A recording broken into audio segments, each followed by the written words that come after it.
a manifestação do dia 25 de fevereiro, que promete ser histórica, homérica, pela quantidade de gente declarando que sim, estará presente na manifestação, eu também estarei, e a gente vê a reação do sistema. Notícia desta terça-feira, o ministro do Supremo Tribunal Federal, Alexandre de Moraes, determinou na noite desta terça-feira que o ex-presidente Jair Bolsonaro deve prestar depoimento presencialmente à Polícia Federal. É para constranger mesmo. Quando será esse depoimento? Agora, no dia 22. A defesa de Bolsonaro pediu para adiar, alegou que não tinha tido acesso ao que eles chamam, de delação, eu digo o sistema, de delação do tenente-coronel Mauro Cid, que não foi uma delação, isso já foi esclarecido inúmeras vezes, ele apenas se comprometeu a responder as perguntas que fossem feitas para ele. Isso é muito diferente de delatar crime. Então, quem está por aí espalhando essa narrativa de delação, toda a mídia militante, toda a militância lulista quer mais difamar tanto o ex-ajudante de ordens de Bolsonaro quanto o próprio Bolsonaro, desculpem, como se ele tivesse cometido algum crime. Mauro Cid não confessou nada, portanto ele não delatou nada. Ele respondeu perguntas que foram feitas a ele, tanto que os próprios promotores do Ministério Público já disseram que a delação, chamada delação, praticamente não serve para nada. Mas Alexandre de Moraes segue negando à defesa de Jair Bolsonaro o acesso a essa suposta delação. Como é que um advogado prepara uma defesa se ele não sabe do que o seu cliente é acusado? Vamos lembrar que lá atrás, na Lava Jato, muita gente foi presa. Vou citar o primeiro beneficiado por essa decisão, que foi o ex-presidente do Banco do Brasil e da Petrobras, Aldemir Bendini, que já estava até condenado por corrupção na Lava Jato. Ele foi solto porque o STF, de uma hora para outra, passou a entender que os réus delatados deveriam ser ouvidos por último. E até então a Lava Jato vinha ouvindo os réus delatados, outras testemunhas, outros réus e depois os delatores.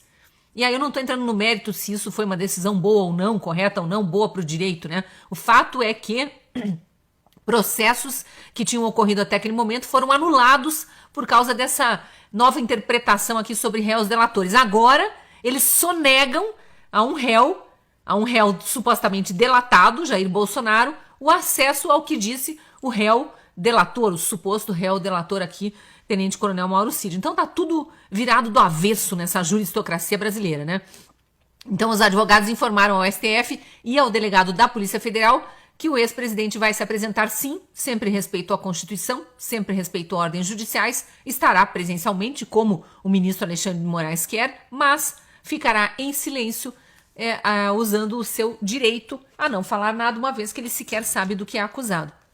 Por outro lado, há um certo início de movimentação, diria assim, de pessoas do meio judiciário que não mais toleram ver tantas ilegalidades sendo cometidas.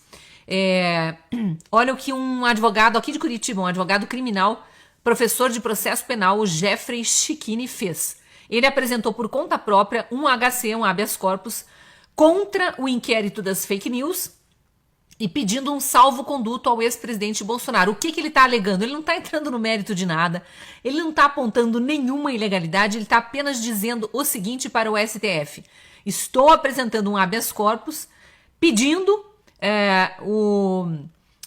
que é contra o inquérito das fake news, pedindo o arquivamento desse inquérito, enfim, e o salvo-conduto para o ex-presidente Bolsonaro, e pedindo que o regimento interno do STF seja respeitado no seguinte quesito: esse meu recurso não deve ser analisado pelo ministro Alexandre de Moraes, porque ele é relator do inquérito das fake news e é ele que está impondo toda a perseguição, digamos assim, ao ex-presidente Bolsonaro.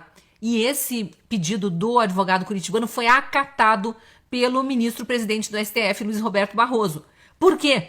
Porque ele usou toda uma argumentação dizendo: o próprio regimento interno do STF foi usado para garantir a abertura do inquérito das fake news e de outros inquéritos, a abertura de ofício. Veja, ministro do STF não é delegado de polícia para abrir inquérito, mas o regimento interno do STF diz que sim, em algumas condições, e aí os inquéritos estão sendo abertos à revelia de outras leis brasileiras que não prevêem isso. Então ele diz o seguinte: se o regimento interno é respeitado para isso, que também seja respeitado, e aí ele cita lá o artigo do regimento do STF, que diz que recurso contra a decisão de um ministro relator não pode ser analisado por ele próprio.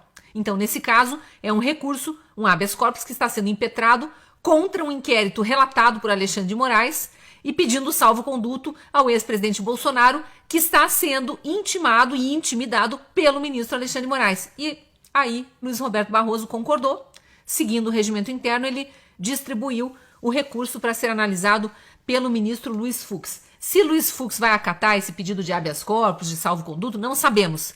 Mas é um início de respiro, é um início de legalidade. Ainda que a legalidade esteja restrita ao regimento interno do STF. A gente ainda quer que outros profissionais do direito abram recursos, impetrem recursos lá no STF e pedindo que a Constituição seja respeitada, que as leis penais sejam respeitadas, que o processo penal seja respeitado, que o processo acusatório seja respeitado, que o ministro Alexandre de Moraes pare de atropelar a Procuradoria-Geral da República como tem feito, ignorando que é a PGR, o Ministério Público Federal, o autor das denúncias e não ele, o ministro Alexandre de Moraes. Enfim, são tantas ilegalidades para questionar aí que a gente tem um início de esperança quando a gente vê um profissional do direito como esse advogado de Curitiba pedindo que o STF respeite o seu regimento interno.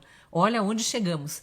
Em paralelo a isso, tem toda a movimentação no Congresso Nacional, no Poder Legislativo, para tentar restabelecer a sua força. São poderes independentes, deveriam trabalhar em harmonia, os três poderes da República, mas o Executivo e o Judiciário estão completamente ilegais, atuando de forma ilegal, avançando sobre os demais poderes, especialmente sobre o Legislativo, o Executivo de Lula comprando votos às custas de orçamento secreto e o Judiciário, nem se fala, legislando quando não pode fazer isso e em outros momentos até desrespeitando as leis. O que o Legislativo começa a dar como resposta? Já aprovou o fim das decisões monocráticas de ministros do STF, acaba de aprovar o fim das saidinhas de presos. Isso não diz respeito necessariamente ao STF, mas a gente sabe que o sistema todo está trabalhando pela bandidolatria, pelo desencarceramento, como diz o atual ministro da Justiça, ex-ministro do STF, Ricardo Lewandowski. Então é o Legislativo dando respostas para a sociedade, é assim que tem que ser. A gente ainda aguarda que os chefes do Legislativo, digamos assim, o Rodrigo Pacheco, que preside o Congresso Nacional, o Senado e o Congresso Nacional, e também o deputado Arthur Lira, que preside a Câmara, que eles ouçam a população brasileira, que eles ouçam os seus representados, e não os cupinchas lá do STF ou do Executivo. Vamos continuar acompanhando e dia 25 mostrar na Avenida Paulista a força do povo brasileiro.